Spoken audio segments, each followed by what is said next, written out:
Sembahyang fardu janganlah ditunda-tunda. Sembahyang fardu janganlah ditunda-tunda. Mulai subuh sampai zuhur, dari zuhur sampai asar, dari asar sampai maghrib, dari maghrib sampai isya.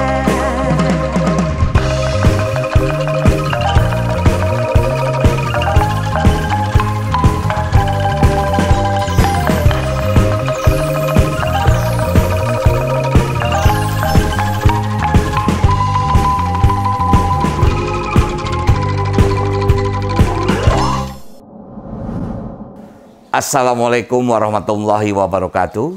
Salam sejahtera untuk kita semua. Om Swastiastu, Namo Buddhaya. Salam kebajikan. Usia muda, bagus memulai usaha. Jangan lupa sedekah amal jariah. Selamat Hari Raya Idul Adha tahun 1443 Hijriah. Saya Haji Ranu Karno, Sekretaris Badan Kebudayaan Nasional PD Perjuangan, beserta segenap pengurus mengucapkan selamat Hari Raya Idul Adha bagi seluruh umat muslim dimanapun Anda berada.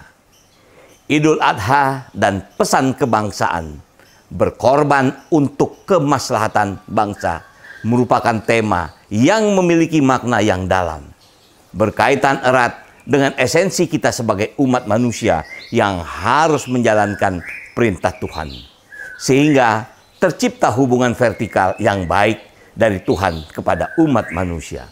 Tidak hanya hubungan umat dengan Tuhannya saja, akan tetapi manusia dengan sesamanya.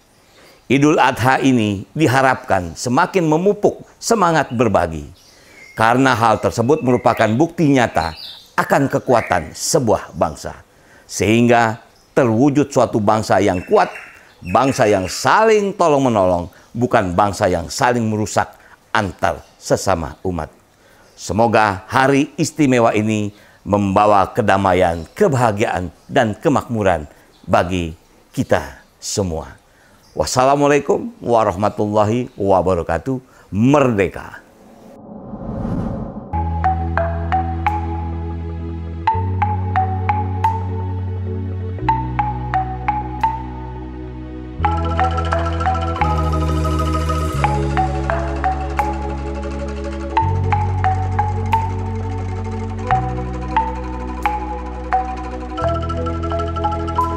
Man ana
Assalamualaikum warahmatullahi wabarakatuh.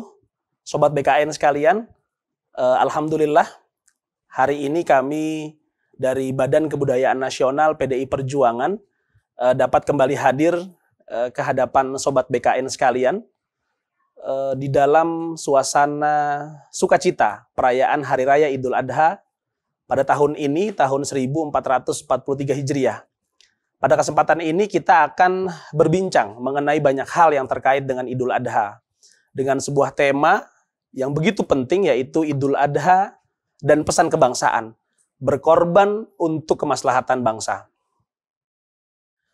Sebelum itu tentu tidak lupa kami ingin mengucapkan selamat merayakan Hari Raya Idul Adha kepada seluruh umat muslim di berbagai penjuru Indonesia. Semoga momen ini dapat membawa kita menjadi pribadi yang siap berkorban. Bukan hanya untuk kepentingan pribadi dan golongan, tetapi juga untuk kepentingan bangsa dan negara. Sobat BKN sekalian, pada kesempatan ini tentu saya tidak sendirian. Saya ditemani oleh rekan saya yang luar biasa. Untuk pada kesempatan ini kita dapat mengelaborasi sebuah tema penting dalam Idul Adha ini. Saya perkenalkan. Rekan saya adalah Mbak Diah. Gimana kabarnya Mbak Diah? Iya, halo. Assalamualaikum Mas Mofdah. Waalaikumsalam. Alhamdulillah, baik. Mas Mofdah gimana kabarnya? Sehat, alhamdulillah. Luar biasa. Gimana kegiatannya? Iya, alhamdulillah lancar. Lancar semua. Sekarang busananya luar biasa pada hari ini. Luar biasa ya. Ada anting-anting. Luar biasa. Karena kita memang edisi Idul Adha. Idul Adha, baik. Bersuka cita, bahagia bersama. Betul. Jadi dari sisi penampilan pun juga harus mencerminkan kebahagiaan itu sendiri. Luar biasa Mbak Diah. Seperti itu ya guys ya. Mbak Diah, ya? kita kan lagi suasana Idul Adha nih ya. Betul. Tentu saya pengen tanya sama Mbak Diah nih. Mbak Diah kalau misalkan masuk dalam suasana Idul Adha atau misalkan di Idul Adha sendiri, itu kira-kira apa sih yang paling terkesan bagi Mbak Diah dalam perayaan Idul Adha?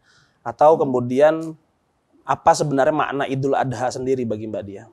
Pastinya ketika kita mendengar Idul Adha itu kan pasti kita berpikir tentang keluarga. Kebersamaan. Iya.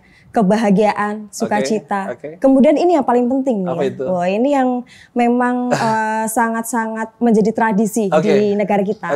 Pastinya ketika kita Idul Adha sampai peta Indonesia pun tidak terlihat. Ya. Karena terlalu banyak asap ya. Jadi asap banyak, ya? Iya, asap. Betul. Kita begini terus ya. Iya, betul, pada bakar-bakar, betul. bakar-bakar sate, bakar-bakar sapi, ya kan. Daging sapi ya, daging sapi.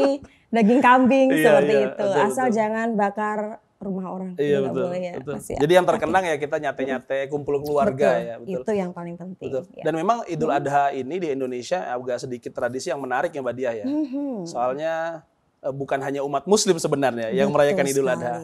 Orang saudara-saudara kita non muslim juga merayakan. Iya, pastinya. Jadi yang nyate-nyate itu bukan muslim saja, tapi non muslim juga nyate-nyate. Nah, itulah ciri khas dari negara kita betul. Dari perbedaan itu menyatu menjadi bersatu itu ya dalam satu hal momen Idul Adha itu sendiri. Kita nyate bareng-bareng, tidak hanya dari umat muslim saja tapi non muslim juga turut menikmati dan turut berbahagia dengan adanya Idul Adha itu sendiri. Itulah makanya Mbak Diah, Idul Adha ini memang semangatnya itu bukan semangat ibadah individual atau bahkan ibadah komunitas semata, tapi lebih kepada bagaimana semangat kemanusiaan yang dibangun. Betul-betul semangat kemanusiaan, semangat sosial yang dibangun. Saya jadi teringat pesan Bung Karno dalam sebuah tulisannya itu bahwa kalau ingin kemudian kita mengenal Tuhan atau orang tidak bisa mengabdi kepada Tuhan dengan tidak mengabdi kepada sesama manusia, dan Tuhan bersemayam di gubuknya orang-orang miskin. Nah dari sini kan kita bisa lihat bahwa Bung Karno itu punya visi kemanusiaan yang begitu tinggi gitu, dan semangat Idul Adha ini tentu kita ingin sama-sama membawanya menjadi semangat sosial. Begitu Mbak Diah ya? Betul sekali. Nah pas banget ya, semangat sosial itu tadi karena memang Tuhan itu berada di gubuknya orang-orang miskin. Pasti dengan adanya daging kurban, kemudian dibagikan kepada orang. Mereka merasakan. Betul sekali. Ibarat kata di hari-hari biasa belum tentu kita ada orang-orang tertentu yang memang tidak bisa menikmati namanya daging sapi, daging kambing. Inilah esensi. Ternyata memang kata-kata di Bung Karno ini memang luar biasa sekali ya, dan bisa merepresentasikan saat ini memang terjadi seperti itu. Gitu. Betul Mbak Diah. Nah luar biasa sekali Mas Mofdah. Nah pada kesempatan kali ini ini kita ini kan memang mendialogkan sebuah tema yang sangat luar biasa. Baik. Tentunya juga narasumber yang hadir pada kesempatan hari ini sangat-sangat luar biasa sekali. Siap. Ya, beliau merupakan Wakil Ketua Majelis Pendidikan Tinggi, Penelitian dan Pengembangan PP Muhammadiyah yang juga berprofesi sebagai dosen di Universitas Islam Negeri Syarif Hidayatullah Jakarta. Beliau adalah Dr. Haji Sudarnoto Abdul Hakim. Nah, ini beliau juga merupakan Ketua MUI Pusat Bidang Perhubungan Luar Negeri. Wah, sangat luar biasa sekali kan. Kita sapa dulu luar biasa. Mas Mabda. Assalamualaikum. Assalamualaikum Pak Kiai, Bapak Noto. Saya manggilnya Pak Noto aja berarti. Pak Noto apa boleh. Pak Dokter atau Pak Kiai. Iya. Kalau Pak Kiai katanya istrinya masih satu. Oh gitu ya, belum memenuhi syarat. Belum memenuhi syarat dipanggil Kiai. Dan bukan perokok. Bukan perokok. Gitu ya. Bukan ahli hisab itu tadi ya. Baik. Waalaikumsalam warahmatullahi wabarakatuh. Bagaimana kabarnya? Sehat, alhamdulillah sampai di sini. Alhamdulillah. Ini rahmat Allah saya diberi kesehatan sehingga bisa bersilaturahmi di acara yang sangat baik ini. Terima kasih Pak Noto sudah berkenan hadir di tengah kesibukan yang luar biasa. Ya dosen, ya peneliti, ya juga di MUI dan yang juga di Ormas Muhammadiyah luar biasa sekali. Iya, luar biasa sekali dan memang ini kesempatan yang harus kita manfaatkan betul-betul nih untuk Mas bertanya Mabda. banyak hal. Betul lah. Tentang apa saja harus kita tanyakan hari ini. Siap. Ya. Insyaallah. Baik. Pak Noto, ini kita kan lagi merayakan Idul Adha ya. Dan memang banyak juga pertanyaan-pertanyaan orang-orang yang mungkin belum tahu banyak tentang Idul Adha. Lalu kita juga ingin terus mengambil semangat Idul Adha seperti apa. Idul Adha itu sebenarnya secara hakikat itu seperti apa, Pak Noto? Lalu kemudian ketika kita lihat dari kebiasaan masyarakat Indonesia yang mengidentikan Idul Adha itu dengan Lebaran Haji itu, itu bagaimana, Pak Noto? Ya, pertama berbicara tentang Idul Adha atau kembali melakukan korban, itu arti harfiahnya ya. Itu rujukannya memang pada kisah Nabi Ibrahim dan Ismail ya. Dan ini bisa dibaca di dalam surat Al-Hajj antara lain ya. Itu memberikan gambaran pada saat itu sinyal Allah memerintahkan kepada Nabi Ibrahim untuk berkorban. Memang pada waktu itu anaknya yang menjadi, karena sesuai dengan mimpi ya, mimpi Nabi Ibrahim, kemudian diceritakan kepada Ismail, dan Ismail yakin betul bahwa ini adalah perintah Allah yang tidak boleh ditanya kenapa harus berkorban. Jadi ini adalah satu pengorbanan diri. Diri itu maksudnya pengorbanan dari Nabi Ibrahim dan anaknya Ismail.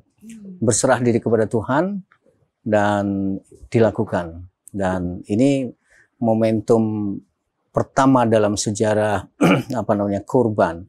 Meskipun sebetulnya para nabi sebelumnya, bahkan sejak Nabi Adam dengan peristiwa yang berbeda, itu juga ada tradisi, ada kisah tentang pengorbanan nabi. Dan kalau kita saksikan memang istilah pengorbanan atau berkorban itu betul, tadi mukadimahnya sangat bagus sekali. Itu memang mendedikasikan diri, loyalitas yang tinggi kepada Tuhan, kemudian mendedikasikan dirinya untuk kepentingan umat. Nah, itu salah satu semangatnya itu. Jadi kalau sudah berkorban, sudah berdedikasi tinggi, loyalitasnya tinggi, dan ini menjadi sebuah kesadaran spiritual keagamaan, sudah tidak perlu ditanya. Kira-kira gitulah. Karena membutuhkan ketulusan. Nah, ini berat itu. Ketulusan itu sesuatu yang barang mahal sekarang ini. Ini satu. Momentumnya di Nabi Ibrahim, dan itu sering disampaikan dalam khutbah-khutbah Idul Adha. Nah, saya akan melompat ke Nabi Muhammad. Nabi Muhammad ketika kesempatan haji wada, haji yang terakhir, ya, setelah itu tidak berhaji karena kemudian beliau meninggal, mengakhiri sholat Id itu dengan berkorban. Jadi ada hubungannya itu sholat Id yang kemudian kita kenal sebagai Idul Adha dengan Adha sendiri, istilah Adha, penyembelihan. Jadi tadi yang ditanyakan ibadah haji itu puncaknya adalah pengorbanan. Puncaknya pengorbanan, bukan tawaf, bukan jumroh ya. Ketika wukuf selesai, kemudian korban selesai. Jadi puncak kesadaran itu artinya kalau kita lihat syariat haji dari awal sampai terakhir itu semuanya teosentrik. Ya. Kepada Tuhan. Orientasinya pada Tuhan. Tapi diingatkan dengan peristiwa Nabi Muhammad kemudian menyembelih, itu memberikan sinyal yang sangat kuat bahwa syariat teosentrik ini itu harus juga dibarengi dengan kesadaran untuk kehidupan dunia. Karena korban. Rasulullah menyembelih 70 onta. 70 onta untuk dikorbankan. Beliau kalau tidak salah menyembelih 36 atau berapa, sisanya Ali bin Abi Thalib. Nah, inilah kemudian diabadikan sebagai ketentuan syariat. Jadi, sholat Idul Adha, berhaji itu adalah salah satu rukun Islam yang semua Muslim harus melaksanakan dengan penuh. Penuhnya apa? Dari awal sampai berkorban. Itu syariat. Teosentrik. Tapi syariat ini itu juga mengindikasikan kuat, memberikan sinyal yang kuat bahwa ibadah haji pun sebetulnya seperti juga ibadah-ibadah lain itu orientasinya juga antroposentrik. Jadi beragama itu memang vertikal dan horizontal. Kita temukan sinyal-sinyal hubungan antara orientasi ketuhanan dan orientasi kemanusiaan itu juga ada di sholat. Setiap hari kita sholat 5 waktu minimal wajib. Diakhiri dengan salam. Salam itu adalah mendoakan keselamatan, kedamaian di lingkungan kita, kanan kiri. Itu assalamualaikum, itu doa. Bukan assalamu alal muslimin. Bukan assalamu alal muttaqin, tidak. Tapi alaikum. Semuanya. Ya, semuanya. Mau muslim, mau tidak muslim, mau Arab atau Ciputat atau siapa saja, itu Allah dan dicontohkan Rasul tidak mendiskriminasi. Inilah Islam. Berarti memang semua ibadah ya. Semua ibadah. Bukan hanya haji, bahkan sholat, bahkan zakat itu punya hubungannya, hubungan ketuhanan dan juga hubungan untuk kemanusiaan. Iya, zakat itu kemanusiaan. Tapi kewajiban zakat itu syariat. Wajib. Nah, jadi kembali soal haji wajib dilaksanakan bagi yang mampu. Ya, bagi yang mampu. Kemudian diakhiri dengan berkorban. Dagingnya kemana kan? Menurut keterangan hadis, 1/3 untuk diri sendiri, selebihnya dibagikan kepada orang lain. Memang daging itu cepat habis, karena tadi ada asap tadi ya, dibakar, disate, digulai, itu habis. Tapi yang sungguh sangat penting di mata Allah itu bukan satenya, bukan asapnya, tetapi berbaginya, simbolik. Kata kuncinya berbagi. Ini kisah simbolik yang sangat luar biasa yang diabadikan dalam ibadah-ibadah dalam ajaran Islam ini. Dan karena itu yang menikmati ya sholat saja yang menikmati karena doa orang Islam ya. Assalamualaikum, mudah-mudahan keselamatan untuk kalian semua. Yang kanan maupun yang kiri. Nah, memang salamnya tidak ke depan, tidak ke belakang ya, tapi kanan kiri, lingkungan. Jadi semua syariat itu memang. Ada sejarah nggak sih dokter terkait kenapa kemudian korban itu dengan hewan? Ya. Kenapa dengan hewan? Dulu ya saya pernah mendengar kisah pada zaman sebelum Nabi Ibrahim mungkin berkorban bukan dengan hewan gitu, tapi mungkin dengan hal-hal yang lain gitu. Ya, hewan itu simbolik. Hewan itu adalah makhluk bernyawa. Nyawa itu diberikan, ada ruhnya.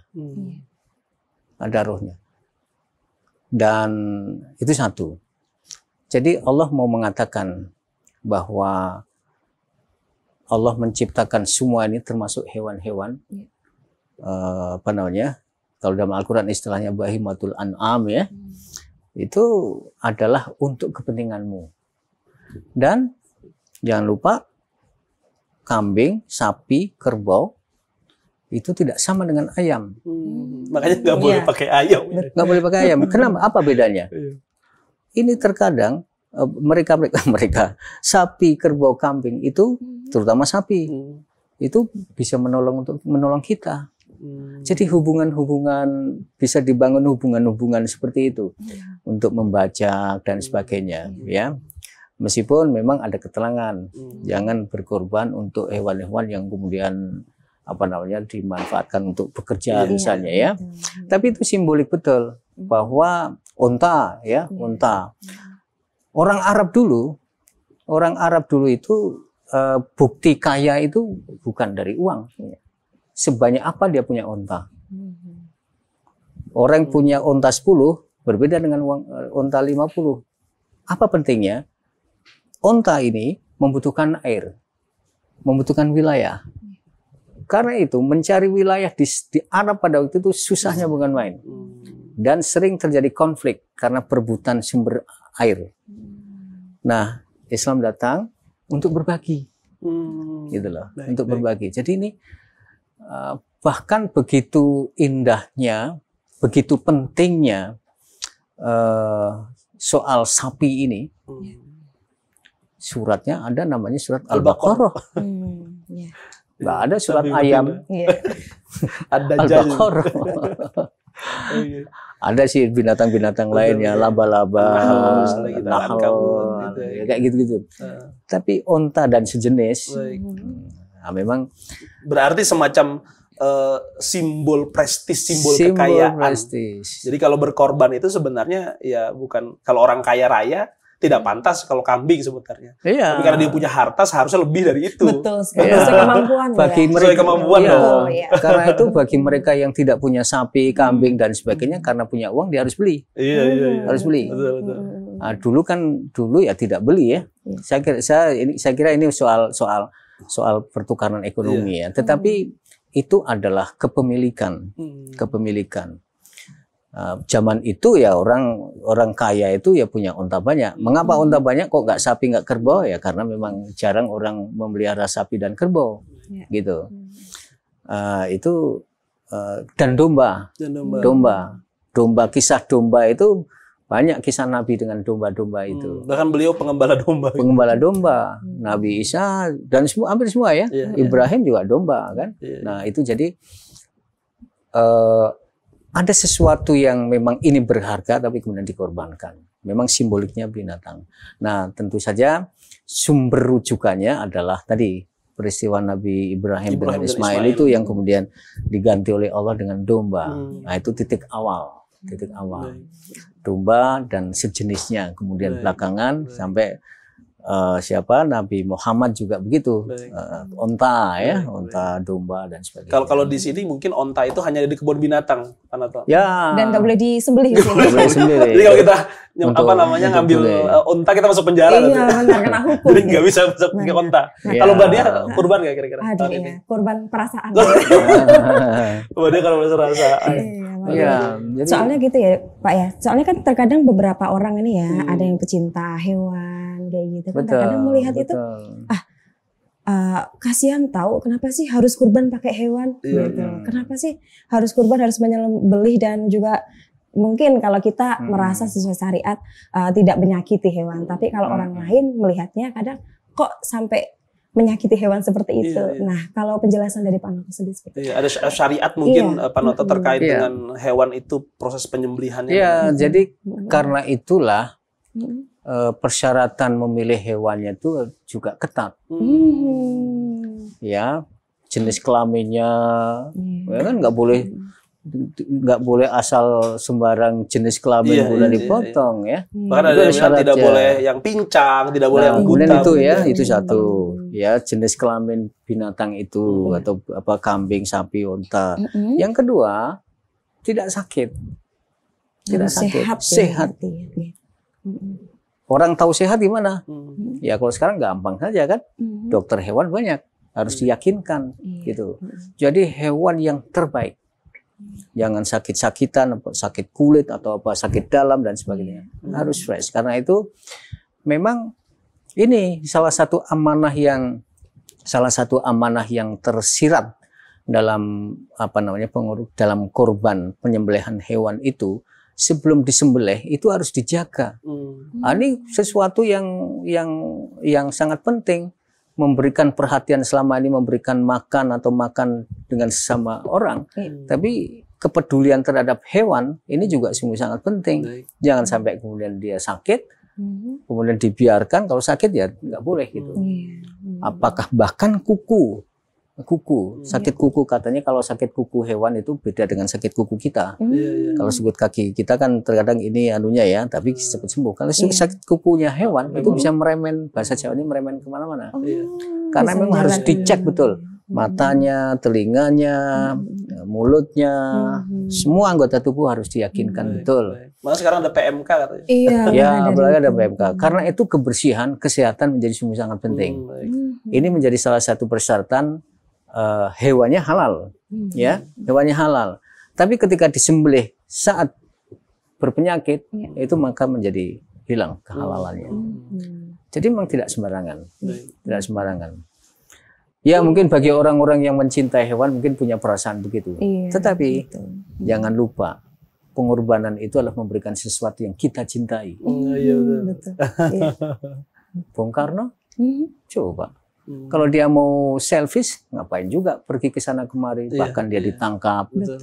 Itu pengorbanan yang luar biasa, belum tentu semua orang bisa. Berkorban untuk bangsa. Itu arti lain dari pengorbanan terhadap sesuatu yang dia cintai, diberikan kepada orang lain, tapi dalam kerangka kemaslahatan. Nah ini tadi kemaslahatan banyak orang itu. Lagian juga Mbak Dia, ada kalau nggak salah ada syarat ya, Pak Noto. Kalau memotong itu memang tidak boleh menyakiti, Pak Noto ya. Boleh. Jadi ya sebenarnya hewan tidak sakit, langsung dia menghadap Tuhan. Iya, dan itu juga demi kebaikan. Demi kebaikan kita bersama. Jadi betul. Sebenarnya dalam tradisi agama lain juga ada yang begitu. Ada kurban juga ya. Kurban, cuma ya kurban tidak seperti ini ya. Kurban terkadang orang dikorbankan dalam agama-agama primitif ya. Jadi dalam antropologi, kalau kita belajar antropologi itu banyak sekali tradisi pengorbanan agama-agama primitif. Ya macam-macam. Ada misalnya yang dikorbankan itu adalah anak perempuan. Meskipun itu bukan bagian dari agama ya, tapi itu bagian dari aib seseorang kalau punya anak perempuan itu dikorbankan. Pada zaman itu zaman Nabi begitu ya kan? Sebelum zaman Nabi. Tapi orang-orang tua ikhlas itu agak aneh. Meskipun dia sedih gitu ya. Kemudian di tradisi primitif lain di Amerika di mana-mana itu anak orang juga yang dikorbankan. Jadi banyak sekali kepercayaan-kepercayaan yang berkembang dalam tradisi masyarakat dunia ini. Dari berbagai tradisi dan budaya, itu korbannya begitu. Islam datang, jangan orang. Kalau hewan caranya begini. Jadi sangat civilized, sangat beradab sebetulnya. Sangat beradab konsep tentang korban dan pengorbanan yang diajarkan di dalam syariat Islam itu. Karena ya tadi, ada nilai keagamaan, ada nilai kerohanian yang tadi saya sebutkan teosentris, itu adalah bukti ketaatan total kepada Tuhan, tapi juga kesadaran penuh kita melakukan melakukan ibadah yang punya dimensi sosial dengan berhati-hati, dengan cermat, jangan sampai juga menyakiti. Jangan menyakiti dan tidak menyakitkan, tapi juga memberikan kerahmatan kepada hewan, kepada kepada orang-orang banyak. Itu yang dalam Al-Quran disebut rahmatan lil alamin. Rahmatan lil alamin. Ya. Baik Pak Noto, ini ada satu pertanyaan Pak Noto. Memang kan kita kurban sudah biasa ya, kita bagikan. Kita misalkan korban di sebuah RW, kita bagikan ke lingkungan dan sebagainya. Tapi memang ada beberapa kasus, misalkan di sebuah provinsi yang memang mayoritas misalkan non-muslim misalkan gitu. Tapi kan memang ada muslimnya, lalu mereka menyembelih kurban. Misalkan ada orang yang non-muslim, dia ingin kemudian berkurban. Ya semua niatnya sebenarnya sosial, ingin membantu juga. Nah, tapi kadang-kadang ada beberapa kasus ya Mbak Dia ya, itu mereka mau kurban tapi ditolak oleh beberapa masjid gitu. Nah sebenarnya bagaimana sih fikih Islam itu berbicara soal berkurban ini? Ya, dalam banyak hadis itu memang dijelaskan, banyaklah penjelasan yang penjelasan tentang non Muslim berkurban. Apa namanya? Hukumnya apa? Hukumnya apa? Mayoritas ulama mengatakan kalau non Muslim berkurban maka sebetulnya dia tidak punya kewajiban. Kewajibannya orang Islam, orang Islam, ya. Kalau non Muslim ya tidak berkurban namanya, tidak berkurban. Tapi boleh nggak? Ya boleh. Boleh. Bukan berkurban, sedekah. Sedekah. Sedekah. Iya, iya. Nah, jadi kalau sedekah, ya namanya sedekah. Ya namanya sedekah. Bahkan dalam riwayat lain dikatakan orang non Muslim yang bersedekah ini itu juga dapat pahala. Dapat pahala. Nah, itu kan urusan Allah ya. Urusan Allah. Kita nggak boleh intervensi. Tuhan jangan diberikan pahala bagi non Muslim yang memberikan sapi, jangan, tidak juga gitu. Dagingnya tetap halal dan boleh dimakan dan boleh dibagikan. Dagingnya halal, apalagi juga hewannya juga hewan yang halal. Ya, kecuali hewan-hewan yang tidak diperbolehkan, khinzir gitu-gitu ya. Itu sapi itu halal. Asal disembelih dengan halal, itu satu. Jadi boleh saja, boleh saja. Tapi kedudukan hukumnya bukan berkorban. Dalam pengertian ibadah itu sedekah. Berarti dipotong tetap, gitu kan ya. Orang punya yang siapa memotong, begitu, yang baca Bismillah. Jadi yang memotong siapa? Orang Islam. Karena orang Islam memotong itu punya cara, tidak menyakiti, kemudian Bismillah, stres habis, halal, tidak menyakiti. Dagingnya halal. Dagingnya halal. Nah, syarat yang lain jangan juga yang non Muslim kemudian memberikan karena ada kepentingan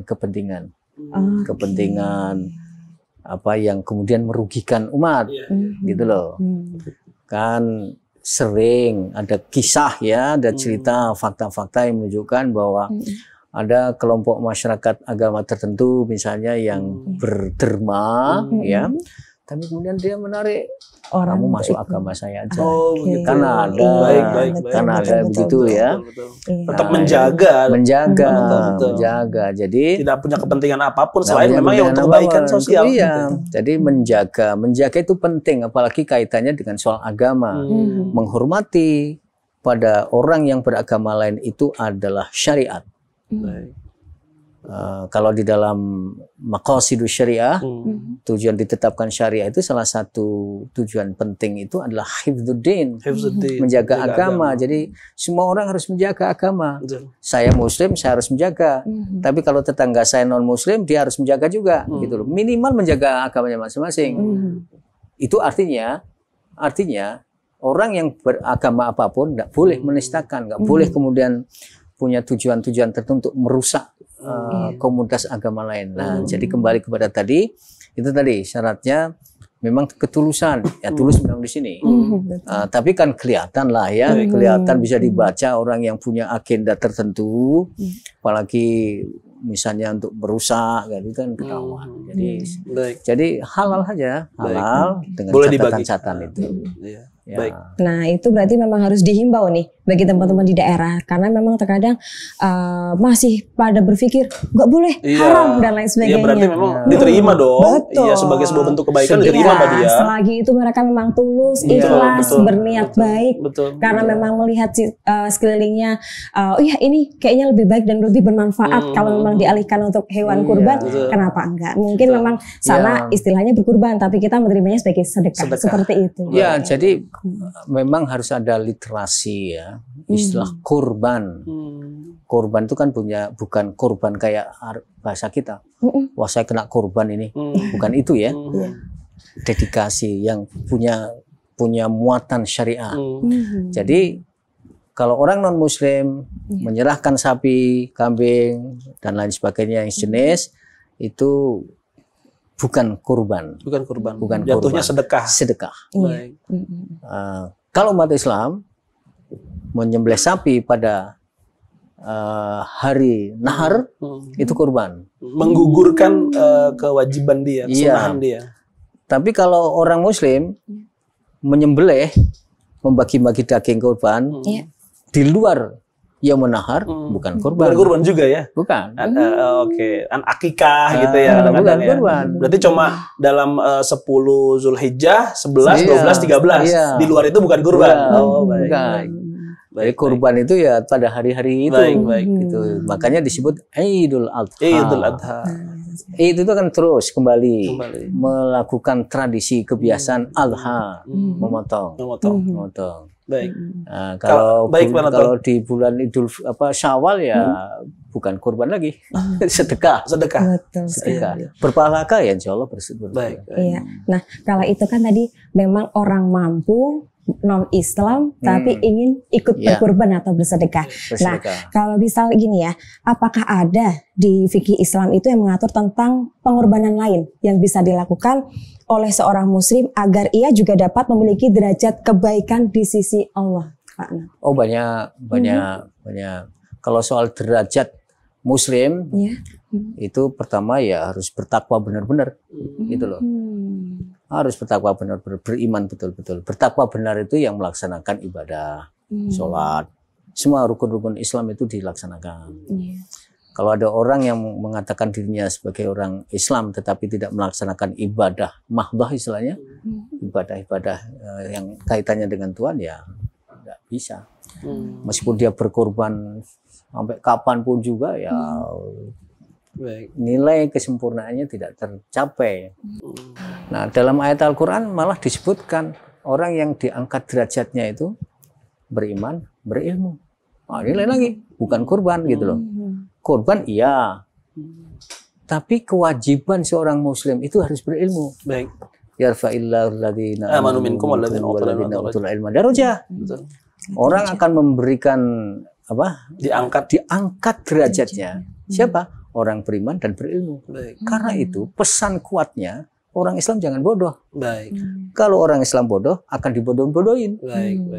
Betul. Akan dibodoh-bodohin. Kalau sudah dibodoh-bodohin nggak akan bisa maju. Nggak akan maju.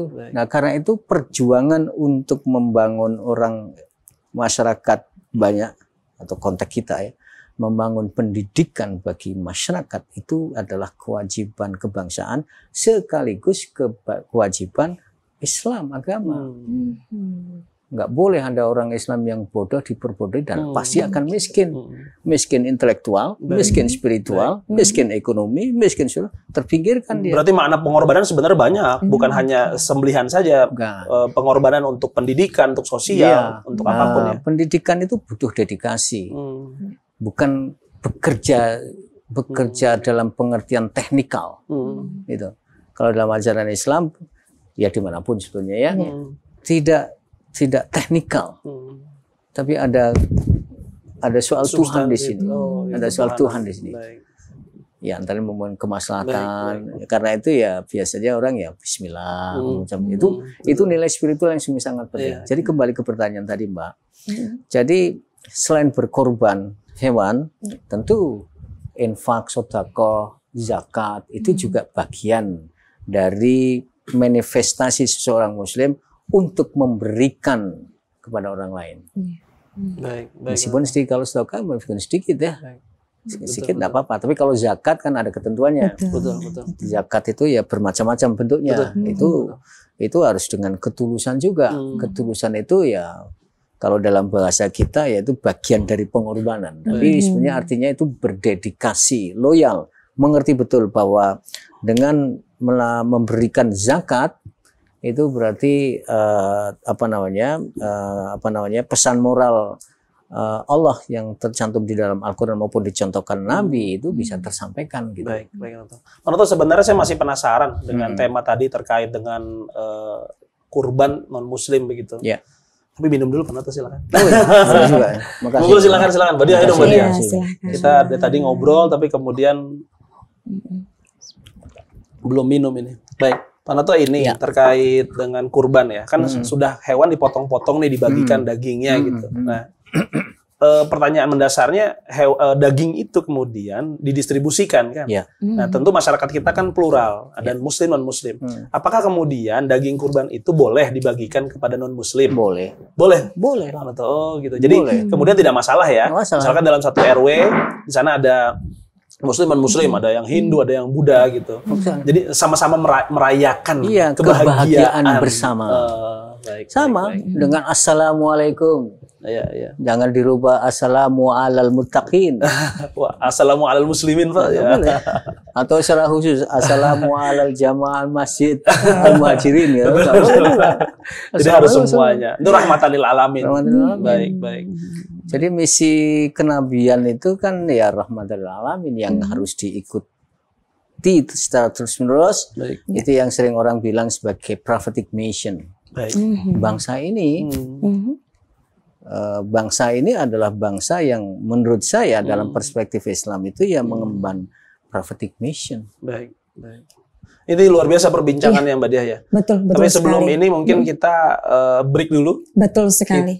Kita akan saksikan beberapa hal yang menarik. Kita akan mendengarkan terlebih dahulu musik. Iya, betul sekali yang insya Allah bisa menghibur kalian iya, di suasana yang masih hangat ini Idul Adha. Iya, silakan.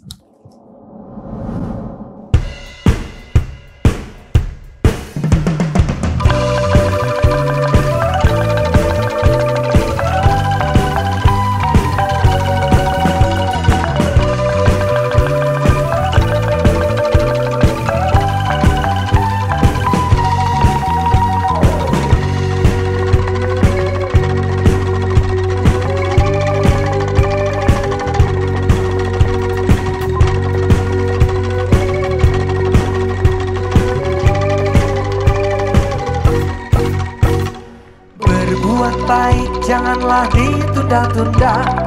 Berbuat baik janganlah ditunda-tunda. Membelanjai anak yatim, menafkahi anak yatim, menyantuni fakir miskin, melindungi fakir miskin.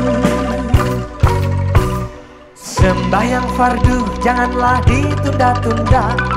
Sembahyang fardu janganlah ditunda-tunda. Mulai subuh sampai zuhur, dari zuhur sampai asar, dari asar sampai maghrib, dari maghrib sampai isya.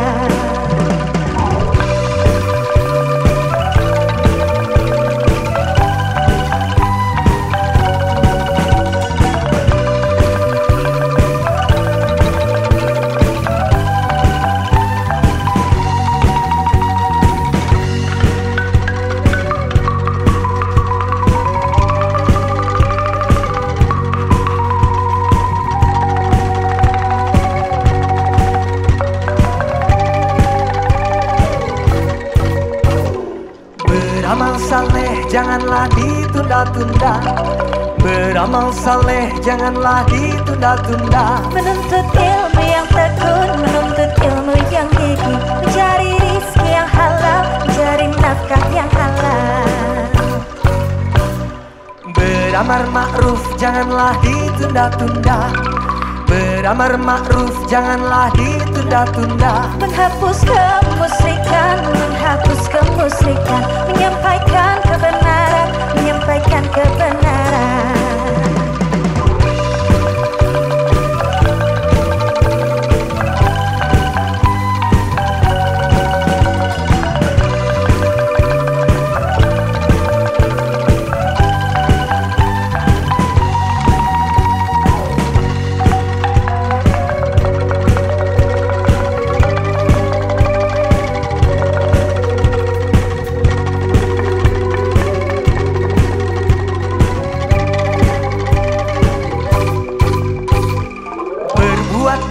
Janganlah ditunda-tunda.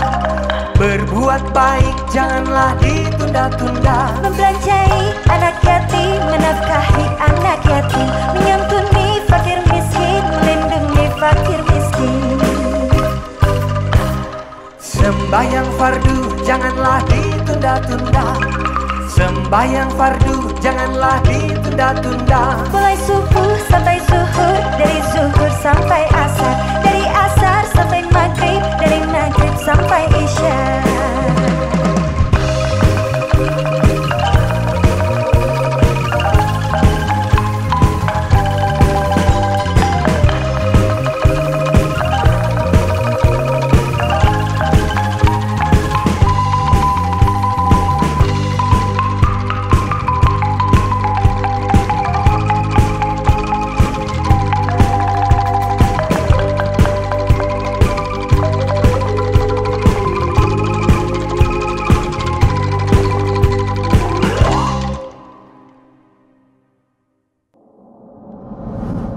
Oke, baik, kembali lagi Sobat BKN di program talk show kita yaitu tentang Idul Adha dan pesan kebangsaan berkorban untuk kemaslahatan bangsa.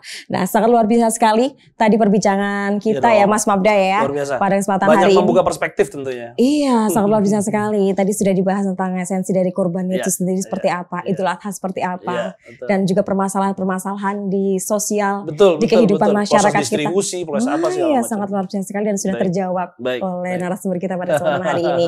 Nah, ini sering kali nih ya terjadi nih Pak Nanto. Ini beberapa kali kita lihat bahwa proses distribusi hewan kurban yang memakan korban karena saling desak-desakan. Nah, tahun berapa itu ya di Istiqlal? Makanya. Nah, itu juga sepertinya distribusi hewan kurban juga masih terpusat di perkotaan saja. Nah, ini padahal juga mungkin masyarakat yang ada di desa dan juga di daerah pinggiran-pinggiran itu sendiri juga diharapkan dapat menikmati daging kurban itu sendiri. Karena kita memang niatnya berkurban untuk dibagikan kepada masyarakat luas, tidak hanya di perkotaan saja. Nah, ini apa yang harus dilakukan oleh penyelenggara kurban itu sendiri? Silakan. Ya, bad experiences ya. Apa desak-desakan, rebutan gitu-gitu ya. Ini memang fenomena menyedihkan yang seharusnya tidak boleh terjadi. Jadi penyelenggaraan kurban itu memang harus bagus ya, harus termanage demikian rupa. Betul bahwa secara syariat berkurban itu ada binatang, sapi dan sejenisnya kemudian dipotong dengan baca basmalah kemudian dibagikan. Tapi jangan lupa Al-Quran meskipun tidak menjelaskan atau hadis menjelaskan secara detail bagaimana membawa kambing, sapi ke tempat pemotongan dan tidak ada penjelasan juga secara detail kalau motong itu di halaman masjid atau tidak ada itu, tidak ada itu. Pakai tali apa, nggak ada itu. Kemudian pakai kupon apa enggak itu enggak ada dalam Al-Quran maupun hadis itu. Iya, enggak ada di dalam iya betul. Tetapi penting sekali bahwa ini dalam usul fikih juga ada kan disebutkan ya. Cara-cara yang dilakukan oleh orang ya dalam rangka melaksanakan ibadah yang yang wajib misalnya, maka cara-cara itu bisa wajib. Misalnya wajib ilabi fahuwa wajib ya. Sholat itu wajib. Maka setiap orang itu harus berupaya supaya dia bisa sholat. Apa caranya? Harus sehat. Jangan kemudian disolati. Sudah wassalam itu. Sudah wassalam. Nggak pernah sholat minta disolati. Aduh. Sholat, sehat. Harus punya pakaian menutup aurat. Nah, terserah kainnya apa, itu duniawi. Jadi poin saya, detail-detail begitu itu adalah bagian yang harus dilakukan dengan ijtihad kalau dalam bahasa kita. Ijtihad itu adalah upaya-upaya serius untuk merumuskan, menetapkan mekanisme, cara-cara yang baik, bermaslahat, kemudian bisa terselenggara dengan aman. Nah, karena itu panitia kurban itu juga harus memperhitungkan itu. Naruh hewannya di mana, harus maslahat. Harus maslahat. Jangan kemudian naruh hewan di depan di pekarangan orang, merusak tanaman orang. Demi agama ini ajaran agama harus menjaga, enggak bisa juga begitu. Mengganggu kan? Iya betul. Jadi harus di tempat khusus. Nah, itu ijtihad. Ijtihadnya itu kalau betul itu punya nilai ibadah, dapat pahala. Gitu loh. Jadi itu termasuk yaitu penempatan ya. Termasuk di mana menyembelihnya. Jangan juga menyembelihnya di sembarang tempat gitu loh. Darahnya kemana-mana. Darahnya kemana-mana. Mengganggu lingkungan. Karena itu harus dicari cara-cara, harus berijtihad dengan seksama, disepakati bersama, yaitu tempat penyembelihan yang aman, yang tidak mengganggu lingkungan, kemudian bersih, sehat. Gitu. Jangan juga membuat binatang-binatang itu stres. Nggak boleh itu. Berarti ada pesan ekologi juga ya di dalam kurban ya. Itu dia. Syariatnya itu pesan ekologi ya. Itu dia. Itu dia. Pembagian. Jangan juga kemudian tiba-tiba silakan Bapak Ibu yang kepengen kurban cepet-cepetan. Rebutan pasti. Iya. Itu akan bukan sekedar mengurangi, justru menimbulkan mafsadah, bukan maslahat. Jadi kemaslahatan umum, masalihul ammah itu menjadi bagian penting dari maqasidus syariah, kemaslahatan, termasuk kemaslahatan pembagian. Jadi jangan sampai juga ada yang berebutan, nggak berdapat. Misalnya kupon dulu memang dulu secara tradisional memang agak aman, tapi lama-lama karena banyak masyarakat yang berkepentingan atau berkeinginan berkeinginan mendapatkan daging, apalagi mereka yang tidak pernah menikmati itu mungkin 1 tahun sekali, ini kok repot betul lah. Jadi itu soalnya ya. Jadi saya kira memang harus dibangun situasi yang saya menyebutkan civilized situation, situasi yang beradab. Dari sejak proses awalnya bawa sapi hewan kurban di tempat yang maslahat, kemudian proses penyembelihannya yang maslahat, talinya itu jangan juga menyakiti, geretnya juga jangan menyakiti, ada yang digebukin gitu sampai berdarah, itu nggak sah lagi itu, nggak boleh lagi, harus nggak boleh menyakiti. Kemudian tempatnya juga harus maslahat, dan proses distribusinya juga harus maslahat. Nah, saya kira ini karena ini kerja kolektif bukan kerja individual, maka harus ada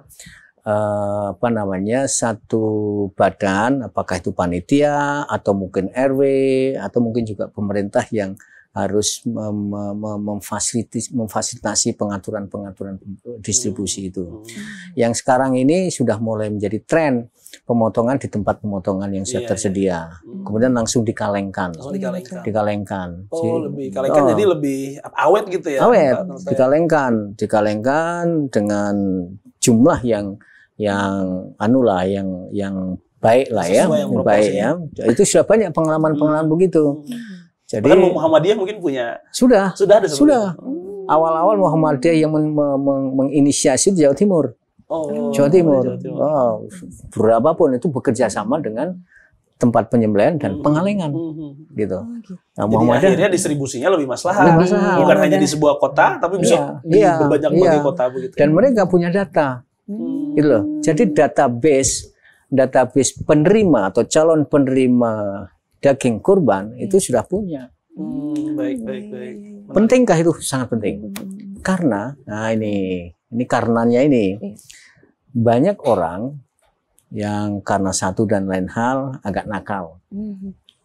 Saya tahu karena saya berpengalaman ikut mengontrol begitu. Kupon. Tapi daftar itu dari RT. RT membuat daftar. RT 1 sekian, RT 2 sekian. Itu. Ya, panitia tahunya ya secara administrasi yaitu ada catatan 7 orang misalnya. Tapi siapa 7 orang itu? Kita nggak tahu. Di luar kontrol. Di luar kontrol. Betul, ya. Manual soalnya. Ternyata ditemukan banyak ketika selesai banyak komplain. Saya kok nggak dapat. Ternyata saya dicek, keluarga. Diambil orang lain. Bukan. Itu ternyata kolusi. Panitianya justru yang bermasalah. Bukan panitia. RT. RT. Nah, mungkin saja, mungkin juga ada panitia. Kamu kan sekretaris RT. Saya RT. nama-namanya ini setuju. Karena dia ada di situ atau anaknya atau apa gitu. Nggak adil. Jadi distribusi itu harus berkeadilan supaya tidak menimbulkan gejolak sosial. Nah, itu kemaslahatan bersama, bukan kemaslahatan kelompok tertentu. Sepanjang memang masih tersedia daging itu. Kalau ada 500 kantong atau kaleng yang sudah dikalengkan, ya 500 itu harus jelas ini siapa. Jangan sampai juga satu orang kemudian mengambil banyak, apalagi dilakukan dengan cara-cara yang tidak baik. Karena dijual lagi sama dia. Iya, kadang seperti itu. Dijual. Udah 50.000, 50.000. Kadang dijual. Ya akhirnya kan bisa praktek calo, broker. Ada brokernya juga daging kurban ternyata ya. Dia orang miskin ya. Orang miskin. Jadi karena pandai bisa merekayasa. Ya saya bisa dapat 5 kantong. Kamu nggak dapat enggak? Ya nanti lewat saya. Saya 1 kantong aja. Nah, tapi kamu harus beli. Nah, kayak gitu loh. Itu sudah melenceng dari niat korban, bukan niat korban, melenceng dari tujuan ya. Tujuan pembagian distribusi daging korban, hewan korban itu yang seharusnya dinikmati, tidak untuk dijual belikan. Ada larangan itu, masuk kulit ya. Kulit itu kan nggak boleh. Kulit itu kan nggak dibagikan, yang dibagikan daging ya, mungkin tambah tulang-tulang gitu ya. Tapi kulit itu kan yang berkepentingan dengan kulit ya perusahaan-perusahaan kulit, perusahaan kulit. Nah, itu juga ada brokernya. Ada juga orang yang berprofesi sebagai broker penadah kulit, dijual. Nah, itu nggak boleh. Kalau misal gini, kalau berkaitan dengan kulit ya, kalau misal kulit itu kan memang ada satu musola itu mendapatkan 10 kambing, kemudian ada kulitnya pasti 10. Kemudian kulit itu dijual, tapi dananya untuk dimasukkan di kas musola itu seperti apa hukumnya? Memang ada perdebatan. Dijual tapi untuk kemaslahatan, maksudnya dijual itu untuk kepentingan pribadi. Betul. Memang ada yang berpendapat boleh. Jadi untuk tetap kemaslahatan umat ya, untuk hasilnya untuk misalnya sekolah untuk beli bangku gitu-gitu ya kan ada soal begitu-gitu. Tapi jangan lupa itu yang beli itu nanti dijual lagi. Oh gitu. Jadi harus berbagai kemungkinan. Biar tidak terjadi hal seperti itu. Apa namanya? Siklus bisnis. Jadi jangan sampai memang motif bisnis itu ada di tengah-tengah ibadah seperti itu.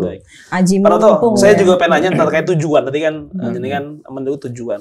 Di Indonesia ini kan masih banyak orang miskin, anak putus sekolah, gitu. Apalagi sekarang kita masih suasana COVID, tahun lalu juga COVID. Nah, ini kan hewan kurban berbentuknya hewan nih. Tapi kadang-kadang ada orang yang lebih butuh uang daripada hewan kurban daripada daging. Ya kita saksikan fakta itu ya, bahwa banyak orang yang kemudian lebih butuh uang ketimbang daging. Boleh nggak sih kemudian ketika niat kita kurban dikonversi dengan uang, atau sebenarnya lebih gimana ya, tentu dalam sebuah kondisi tertentu, misalkan COVID-19 Pak Noto, itu boleh nggak sih kita berkurban, kita niatkan dengan uang saja, kita bagikan ke siapa? Saya masih konvensional kalau soal itu. Oh, konvensional. Menurut saya nggak boleh. Nggak boleh. Iya. Karena ada cara lain. Yaitu sedekah begitu ya. Sedekah, zakat. Nah, ini juga sama. Zakat sekarang itu sudah banyak ada lembaga ya, lembaga zakat, LAS lah, ada UPZ dan ada Basnas, macam-macam. Hampir semua ormas itu punya lembaga-lembaga begitu. Itu kewajiban mereka. Kewajiban mereka untuk membuat database ya. Kan kepentingan uang itu kan diharapkan itu bisa dimaksudkan untuk bukan konsumtif. Kalau zakat semangatnya zakat, tapi untuk menumbuhkan. Maka arti zakat antara lain sebagai tazkiyah, tapi juga an-numuwah. An-numuwah itu pertumbuhan, menumbuhkan kemampuan ekonomi. Jadi menjadi zakat produktif. Kalau hewan kurban nggak menyelesaikan masalah. Jadi jangan berharap dengan berkorban membagi hewan kurban kemudian apalagi soal kemiskinan, menyelesaikan kemiskinan. Enggak. Memang bukan untuk itu. Baik. Jadi domainnya berbeda. Beda. Kalau yang ini domainnya berbagi, menumbuhkan semangat berbagi kebersamaan gitu. Yang satu baru kemudian bisa berbicara soal pengentaskan kemiskinan gitu. Jadi kecuali kan biasa ya, amil panitia penyelenggara kurban itu kan menerima infak. Selain Iya, selain Idul Adha ada infaknya begitu. Infak untuk penyelenggaraan. Bisa beli plastik. Beli plastik biasanya ada potongan juga kan. Iya, betul. Jadi kita ngasih kambing, tapi kita juga sekalian ongkos potongnya ada. Ya kan ada itu. Nah, itu bukan korban. Oh, itu boleh tapi itu bukan korban, itu kan terserah panitia. Bukan untuk dibagi. Tapi kalau mau dibagi boleh saja. Infak namanya. Baik. Jadi dari infak diinfakkan lagi. Baik. Itu sedekah. Sedekah yang dihimpun. Nah, bisa aja itu dimasukkan di dalam kas sedekah, infak, zakat, gitu kan? Baik. Diakumulasikan. Ini nanti untuk digunakan untuk itu. Baik, istilahnya ketulusan diterima dengan tulus dan dibagikan juga tidak untuk kepentingan pribadi, tapi untuk masyarakat lagi gitu ya Pak ya. Nah, kita kembali nih ke tema kita nih, Pak bangsa. Iya, betul. Berkorban untuk kemaslahatan bangsa. Nah, menurut Bapak sendiri, makna dari berkorban untuk bangsa dan negara itu seperti apa? Kalau mau saya ringkas, berikan yang terbaik bagi bangsa. Yang terbaik, jangan yang terjelek. Memberi. Saya membuat memberi, jangan ngambil. Banyak yang ngambil dari negara. Tapi memberinya tidak. Itu. Sekarang itu memberi itu barang mahal. Barang mahal karena sudah mulai banyak orang yang semangatnya itu meminta. Kalau nggak bisa minta, ngambil. Ngambil apa? Iya, ngambil macam-macam lah. Baik.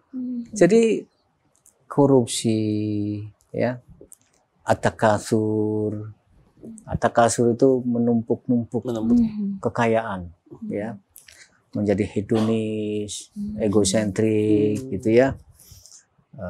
Dengan cara-cara apalagi dengan korupsi dan sebagainya. Itu satu menyalahi ajaran agama, yang kedua menyalahi kemanusiaan, yang ketiga yang paling menyalahi semangat Pancasila, mengkhianati Pancasila, korupsi itu. Dosanya berlapis-lapis. Kalau dihukum di sini berlapis-lapis, tapi nanti Allah lah ya. Tapi semangat itu memberi. Give the best for the nation, for the country.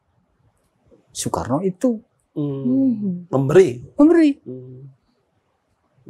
Dari sejak muda. Ya awal-awal dia belajar, belajar pengalaman dan sebagainya. Tapi memberi karena memang negeri ini perlu diberikan sesuatu yang terbaik dari warganya. Jangan meminta. Jangan meminta. Kenapa Soekarno aku nggak dijadikan menteri? Kenapa Pak Jokowi saya kok tidak dikasih ini padahal aku sudah memberi. Nah, itu yang kayak gitu-gitu loh. Iya, betul. Pamrih ya. Pamrih. Kalau bahasa Jawanya pamrih ya. Jadi give the best for the country. Itu bisa macam-macam. Meskipun kecil. Nah, korban itu adalah dalam pengertian lain itu adalah semangat untuk memberi dengan penuh pengertian, mengerti betul kalau saya memberi itu ini memang akan berharap bisa berdampak bagi negeri ini. Apakah apa sajalah dari sisi ekonomi, sosial, politik, hukum dan sebagainya. Baik. Nah, ini pas dengan hadis, Mbak. Khairun nas anfa'uhum linnas. Coba. Islam mengatakan orang yang terbaik itu adalah yang memberikan kepada orang lain yang terbaik. Khairun nas anfa'uhum linnas. Jadi kehadiran seseorang muslim, seorang yang beragama, seorang warga bangsa itu adalah ukurannya itu adalah kebaikan bagi orang lain. Kebaikan bagi orang lain. Kalau kehadiran seseorang kemudian tidak memberikan manfaat, apalagi meresahkan, merugikan, apalagi merusak, membuat bahaya, buat buat onar. Itu tidak smart. Contoh yang baik itu di surat apa tuh? Syajarah Thayyibah. Syajarah Thayyibah. Kalimatan Thayyibah kasyajarin Thayyibah. Iya. Jadi syajarah kalimatun Thayyibah, kalimat Thayyibah itu banyak orang mengartikan sebagai kalimat la ilaha illallah. Tapi sebetulnya saya ingin membuat interpretasi yang agak umum. Kalimat Thayyibah itu adalah mission agama. Prophetic mission. Yaitu misi kenabian, kerasulan itu. Ya, itu seperti pohon yang baik. Pohon yang baik itu pohon yang akarnya menghujam. Betul. Itu menggambarkan karakter yang kuat. Vertikal itu teosentris dan cita-cita tinggi. Kemudian apa nih? Dahan ya? Dahannya menaungi begitu ya. Dahan, cabang-cabangnya itu banyak, daunnya banyak, rimbun. Ada buahnya pula. Pohon yang baik itu begitu. Jadi kalau ada orang duduk di situ, kemudian memetik buah, pohon itu tidak akan pernah komplain. Kamu orang mana? Kamu orang Islam atau bukan? Kalau bukan orang Islam, jangan. Ini adalah syajarah thayyibah. Tidak. Seorang Muslim kehadirannya itu memberikan manfaat kepada siapapun yang ada di, bahkan pada lingkungan semut, burung, binatang bisa memanfaatkan rimbun, sejuk, menyejukkan. Tidak kehujanan, tidak kepanasan orang yang berteduh. Baik. Jadi kokoh, diterpa itu kuat sekali. Sekarang ini, ya sekarang ya, sekarang dan ini sudah pernah terjadi. Kita sering mendapatkan berita godaan sedikit luntur, sehingga dia menjual kediriannya demi ini apa namanya, menjual dirinya itu kok nggak bagus istilahnya, pragmatis apa ya istilahnya apa namanya dalam bahasanya. Jadi setelah pokoknya saya ambil aja lah, udah kira-kira gitu loh, tidak mempertimbangkan efek maslahat gitu. Ya, yang penting keuntungan buat dirinya, mendapatkan sesuatu. Egosentris itu. Nah, agama tidak mengajarkan egosentris, tetapi agama mengajarkan jagalah dirimu. Artinya orientasi pada diri itu penting, ya. Tapi juga orientasi altruistik itu juga penting. Ini yang disebut tadi yang vertikal dan horizontal itu. Jadi memang itu. Khairun nas, jadi bangsa kita ini adalah harusnya khairun nas anfa'uhum linnas. Ya, meskipun nggak perlu dibaca itu, tapi harus membangun warga bangsa yang punya spirit kebangsaan yang kuat dengan menunjukkan dirinya siap untuk memberikan sesuatu yang terbaik. Kalau mau merujuk Soekarno, contohlah Soekarno. Dan contohlah tokoh-tokoh bangsa dulu. Menyinggung Soekarno ini Pak Noto. Jadi salah satu hal yang semangat yang luar biasa dan pernah diungkapkan oleh Bung Karno, ketika kita ingin mencari Tuhan kan kemudian kita harus menghamba kepada manusia.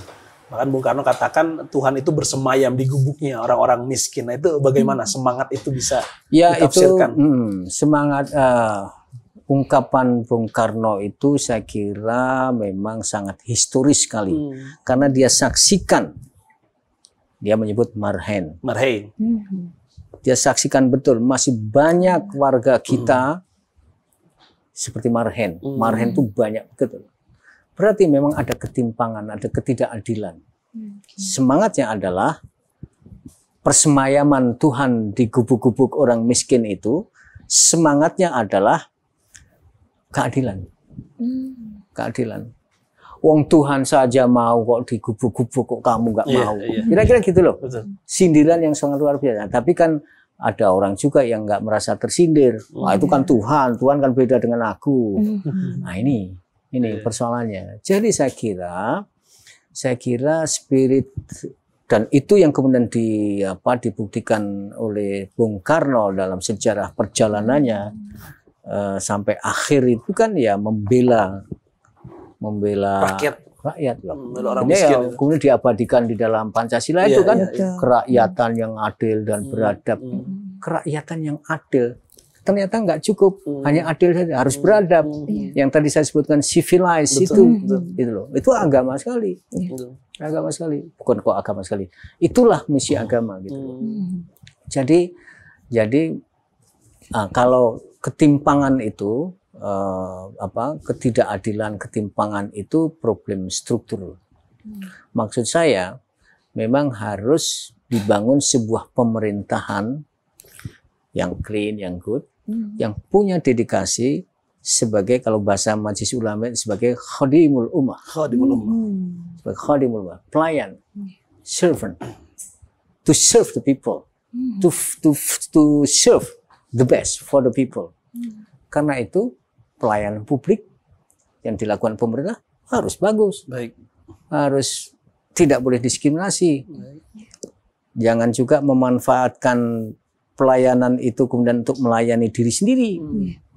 Kan sudah banyak contoh melayani diri sendiri, ego sentris itu. Nah, jadi pelayan kepada publik, sehingga publik itu merasa tidak sekedar tentram, tetapi merasa kehadiran pemerintah, kehadiran civil society, kehadiran semua anak bangsa itu memang menjadi bagian penting dari persatuan untuk menyelesaikan, atau paling tidak kalau tidak menyelesaikan ya untuk memberikan solusi bagi problem-problem kebangsaan, apakah ekonomi atau pendidikan dan sebagainya. Nah, saya kira makanya saya setuju kalau pendapat yang ahli yang mengatakan Islam itu adalah dinun hadari, peradaban, agama peradaban, sekaligus adalah dinun insani, agama kemanusiaan, gitu loh. Agama kemanusiaan.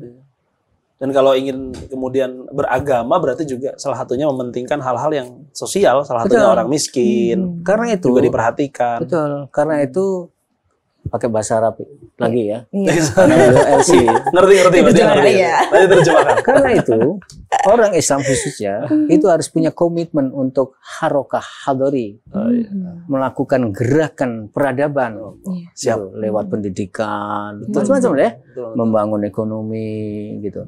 Tetapi juga harokah insaniyah, yaitu gerakan kemanusiaan.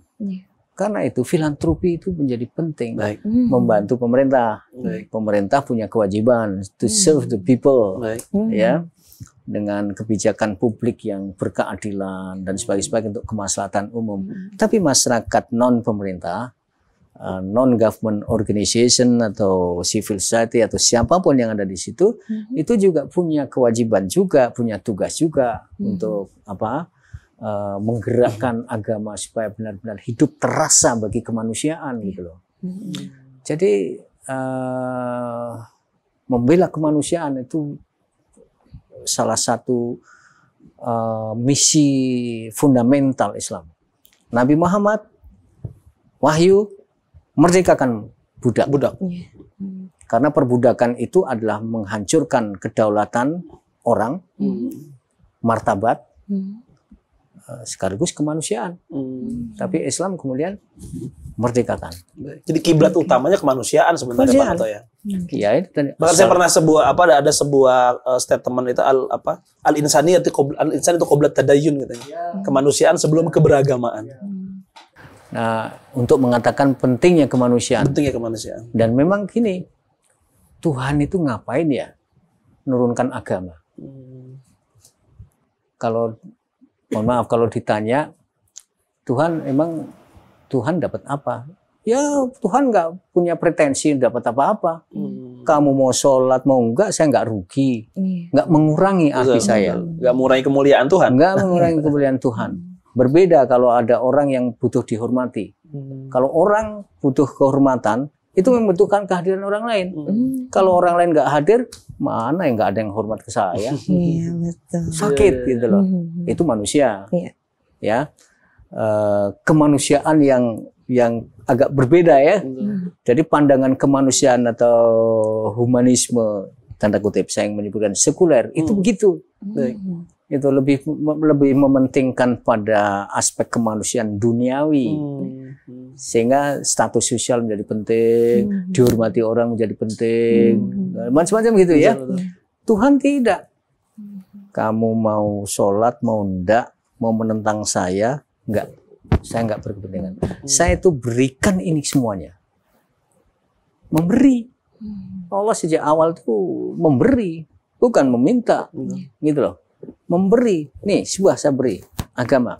Nih, saya berikan dunia. Dan seisinya.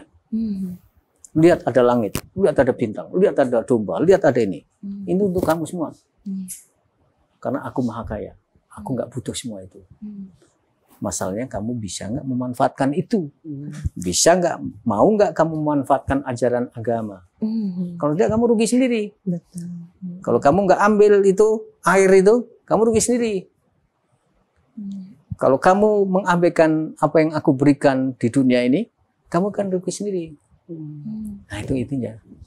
Jadi memang Islam itu adalah untuk kemanusiaan, gitu loh. Makanya assalamualaikum. Terima kasih, gitu. Jadi kalau dihitung-hitung, saya lupa angkanya, mungkin tahu. Al-Quran itu lebih banyak menjelaskan tentang kehidupan dunia ketimbang akhirat. Itu paling banyak. Angkanya berapa saya lupa itu. Tapi begitu, itu artinya bahwa kehadiran agama itu adalah untuk kemanusiaan. Jadi ya betul, kemanusiaan itu ya itu tadi. Baik. Penting, tidak bisa dipisahkan. Baik. Orang beragama kepada Tuhan harus menghamba kepada manusia pasti. Ya. Baik. Dalam arti menghamba kepada manusia, mengabdikan dirinya untuk manusia, begitu. Orang melakukan melecehkan orang itu berarti melecehkan hamba Allah. Baik. Gitu. Kamu kok mau kira-kira gitu loh, kalau kamu itu kok mau melecehkan itu makhlukku loh. Tapi kalau kamu mau ya silakan aja, nanti kamu sendiri yang rugi, kira-kira gitu. Iya, salah satunya itu juga benar-benar membuka perspektif sih sebenarnya tentang makna kurban itu. Jadi bukan hanya ritual saja, kita tahunya cuma ibadah kepada Tuhan, tapi ini maknanya luas sekali sebenarnya, Mbak Dia ya. Betul sekali, Itulah dan luar pasti biasa. Terutama untuk kemanusiaan itu sendiri ya. Pasti kemanusiaan itu kata kuncinya, kemanusiaan. Iya, makanya agama ini adalah untuk kemanusiaan. Iya. Dan pastinya pada momen Idul Adha ini, Bapak, pasti juga ini banyak sekali generasi-generasi muda yang menonton pada kesempatan hari ini dalam acara diskusi kita pada kesempatan hari ini. Nah, menurut Bapak, pesan apa bagi generasi muda Indonesia di dalam momen Idul Adha tahun ini? Iya. Oke, pesan. Makasih. Idul Adha itu adalah momentum untuk merenungkan diri, merenungkan diri dalam rangka menjalani kehidupan dalam waktu 1 tahun ke depan. Jadi ini yang pertama. Yang kedua, jangan selfie. Kalau selfie begini nggak apa-apa lah ya. Kalau foto-foto bersama itu yang pertama dilihat kan, yang dicari kan dirinya sendiri ya. Makanya disebut selfie ya. Beragama itu tidak begitu. Berkemanusiaan itu tidak boleh selfie. Harus ada kemampuan kepedulian, kepekaan, sensitivitas. Sensitiveness itu penting sekali terhadap lingkungan, terhadap saudaranya, membangun kebersamaan, solidaritas. Jangan asik dengan dunianya sendiri. Kalau kamu asik, kalau ada anak-anak kita yang asik dengan dirinya sendiri, ini pesan yang sangat ini sekali, sangat penting banget buat anak. Kadang terlalu sibuk main game, jadi asik sendiri dengan dunianya. Nah, iya, kalau hanya itu menservis dirinya sendiri, menyenangkan dirinya sendiri, memanjakan dirinya sendiri, you never get anything. Kamu nggak akan dapat apa-apa deh, nggak dapat apa. Ngerti tentang lingkungan aja enggak. Iya. Ya. Adanya begini. Karena asik dengan dirinya sendiri. Dia hanya bercermin pada dirinya sendiri, tetapi cermin itu tidak dipantulkan ke luar. Karena itu kehadiran generasi muda saya kira sungguh sangat penting, karena masa depan Indonesia itu ya di Anda semua ini. Karena itu harus dibangunlah sensitiveness, dibangunlah kepekaan, kepedulian, kemudian latihan kepemimpinan, kemudian jangan lupa juga taati agama, ngerti atau nggak ngerti. Jangan ditanya ngerti dulu, karena semakin mengerti semakin tidak mengerti, karena begitu banyaknya hal-hal yang harus diketahui ya. Karena agama itu adalah something given, dan bukan terkadang banyak hal yang harus kita lakukan kita nggak paham secara rasio. Jadi jangan lakukan pendekatan-pendekatan rasio, meskipun banyak aspek-aspek kehidupan beragama, masalah agama yang bisa difahami secara rasio, tapi banyak juga dimensi-dimensi yang nggak bisa. Ketaatan gitu, ketaatan itu nggak bisa ditanya dengan rasio gitu. Jadi yang ketiga, ya dengan begitu Anda akan menjadi orang-orang yang insya Allah derajatnya naik, beriman, berilmu. Jadi jangan abaikan waktu, menghabiskan waktu untuk memanjakan diri, tapi manfaatkan waktu untuk membangun harkat kedaulatan dan juga martabat diri dengan cara terus berilmu pengetahuan. Karena seperti ayat Al-Quran tadi, yarfa'illahu alladhina amanu walladzina utul ilma darajat. Yakinlah itu. Ayat ini benar-benar tepat dalam situasi apapun. Insya Allah lah, generasi muda, Anda tetap sehat, dilindungi Tuhan. Amin, dan Anda terus berkembang menjadi manusia Indonesia yang seutuhnya. Amin, amin. Siap. Semoga baik untuk bangsa dan negara ini. Amin. Pak Noto, terima kasih banyak ini. Kita luar biasa ya. Ini udah hampir 1 jam sepertinya. Iya. Tapi memang karena bahasanya, pembahasannya menarik, hal-hal tema-tema sosial, motivasi-motivasi, pembukaan terhadap wacana-wacana Idul Adha dan lain sebagainya, maka kemudian mengalir begitu saja. Iya, dan mudah-mudahan ini Pak Noto bisa kembali silaturahmi lagi sama Amin, insyaallah. Ini terima kasih banyak, mudah-mudahan bisa manfaat. Amin. Didengar oleh banyak netizen pada generasi muda dan mudah-mudahan bisa jadi motivasi. Khususnya tadi itu semangat kita, pesan Idul Kurban adalah semangat bangsa, semangat kebersamaan, semangat berbagi, semangat untuk terus melakukan perubahan-perubahan lah pastinya. Kemudian juga semangat untuk memupuk diri, tidak egosentris, tidak selfish. Tidak selfish, anak muda tidak selfish, tidak begitu terus. Mbak Dia jangan begitu. Oh, janganlah. Jangan seperti itu ya, Pak. Apalagi sekarang sudah mendapatkan pencerahan dari Pak Noto. Oh iya dong. Pastinya juga kita sendiri juga harus berkaca gitu ya. Terima kasih Pak Noto. Sama-sama. Terima kasih. Baik pemirsa setia BKN PDI Perjuangan ya. Itu tadi dialog kita dengan Bapak Sudanarto dan banyak sekali kesimpulan yang dapat kita ambil tadi ya. Seperti yang sudah dijelaskan bahwa kita harus menjadi pribadi yang tidak egosentris, tidak menjadi pribadi yang selfish, tapi juga bisa memikirkan manusia yang lain, saudara-saudara yang lain, saudara sebangsa dan setanah air yang lainnya. Ya, dan juga pada dialog kali ini kita dapat memetik ilmu bahwa berkurban tidaklah melulu mengenai nilai yang kita berikan. Betul. Tapi juga mengenai cara dan makna serta hakikat berkurban itu sendiri. Dan tak lupa yang terpenting adalah bagaimana kita dapat menjadi manfaat dan dapat memberikan pengabdian kita kepada sesama, kepada bangsa dan juga negara. Betul sekali. Nah, kita sampai di penghujung acara. Saya mewakili kru dan tim yang bertugas mengucapkan terima kasih atas kesetiaan pemirsa, sobat BKN semuanya dimanapun Anda berada.